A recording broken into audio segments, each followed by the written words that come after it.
আমি তৃণমূল কংগ্ৰেছৰ পৰা আজি শিৱসাগৰৰ এক অত্যন্ত উল্লেখনীয় স্থান ঐতিহ্যমণ্ডিত পহুগড়ত এটা কাৰ্যসূচীৰ শুভাৰম্ভণি কৰিছোঁ। এই কাৰ্যসূচীটো আমি আসলে বিশ্ব পৰিৱেশ দিৱস উপলক্ষে সেই দিনটোতে 5 জুনতে আমি আৰম্ভ কৰিছোঁ। এটা অভিযান বছৰজোৰা অভিযান হ'ব। এই অভিযানৰ অংশ হিচাপে আমি ইয়াতে আহত বৃক্ষ ৰোপণৰ এটা ডাঙৰ কাৰ্যসূচী লৈছোঁ। লগতে ইয়াতে ফল মূলৰ আমি গুটি আমি সিঁচিম। কথাটো হৈছে কি, গুটি যদি আমি সিঁচোঁ, আমি এতিয়া আম খাইছোঁ, কঁঠাল খাইছোঁ, লিচু, লগতে জামুক, গতিকে এইবিলাক আমি ইয়াতে সিঁচি যাম। তাৰ কাৰণটো হৈছে কি, পুলি ৰুলে মৰি যায়, কিন্তু গুটি ধুনীয়াকৈ গজি পেলানি সবল হৈ গছজোপা মানে ডাঙৰ হৈ আহে। আৰু এই জেগাডোখৰ যি পহুগড়, এইডোখৰ আহোম ৰজাৰ দিনৰে এটা অত্যন্ত উল্লেখনীয় স্থান। আৰু ইয়ালৈ অনেক পৰ্যটক এতিয়াও আহি থাকে, কিন্তু পহুগড়ৰ যি দুৰৱস্থা আমি জন্মৰ পৰা আজিলৈকে দেখি আছোঁ, সেই দুৰৱস্থা সহ্য কৰিব নোৱাৰি আমি নিজাববীয়াকৈ আমি এটা পদক্ষেপ লৈ আমি এই কামখিনি কৰিবলৈ আগবাঢ়ি আহিছোঁ। ইয়ালৈ বহুত পৰিভ্ৰমী চৰাই আহে, আৰু এইডোখৰ আচলতে চৰাইৰ বসতি স্থান। পৃথিৱীৰ পৰা চৰাই যি ধৰণে বিলুপ্ত হৈছে, সেই বস্তুটো আমি খাদ্য বাবদে হওক বা অন্যান্য কাৰণতে, কিন্তু পহুগড়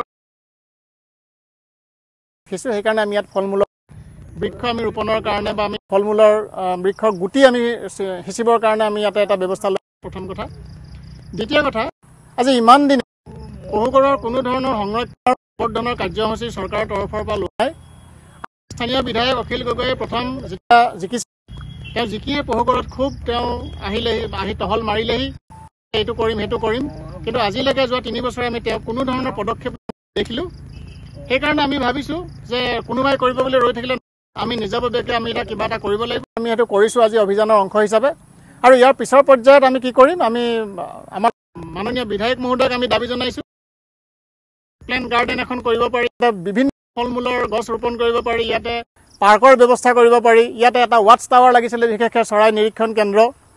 পহুগড়টো এতিয়া আপুনি চাব, চাৰিওফালে চাব, আপোনাৰ ছাইডত খনন কাৰ্য হৈ থাকে, মানে অবৈধ খনন, সেইবোৰ ৰোধ কৰিব লাগে, কৰিব লাগিছিলে ছাইডে সেইবোৰ একো নাই। গতিকে অকল ৰংঘৰ আৰু তলাতল ঘৰটোৱে শিৱসাগৰৰ আহোম ৰজাৰ দিনৰ চিহ্ন নহয়, এই পহুগড়ো এটা ঐতিহাসিক চিহ্ন, ইয়াক সংৰক্ষণ কৰিব লাগে।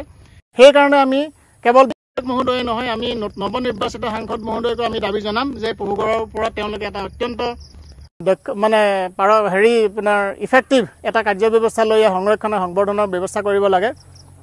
ইতিমধ্যে আমি পহুগড় সংৰক্ষণ আৰু সংবৰ্ধন সমিতি বুলি আমি এখন গঠন কৰিছোঁ আমাৰ দলীয় হিচাপত। আৰু আমি এই সমিতিখনৰ যোগেদি পহুগড়ত আমি নিজাববীয়াকৈ কি কৰিব পাৰোঁ আমি কৰি যাম। আৰু আমি বিধায়ককো দাবী জনাইছোঁ, আমি চৰকাৰক দাবী জনাইছোঁ, আমি জিলা প্ৰশাসনকো কৈছোঁ, যদি তেওঁলোকে কামটো নকৰে আমাক এৰি দিয়ক, আমি এই ব্যৱস্থাটো আমি নিজে কৰি ল'ম। ধন্যবাদ।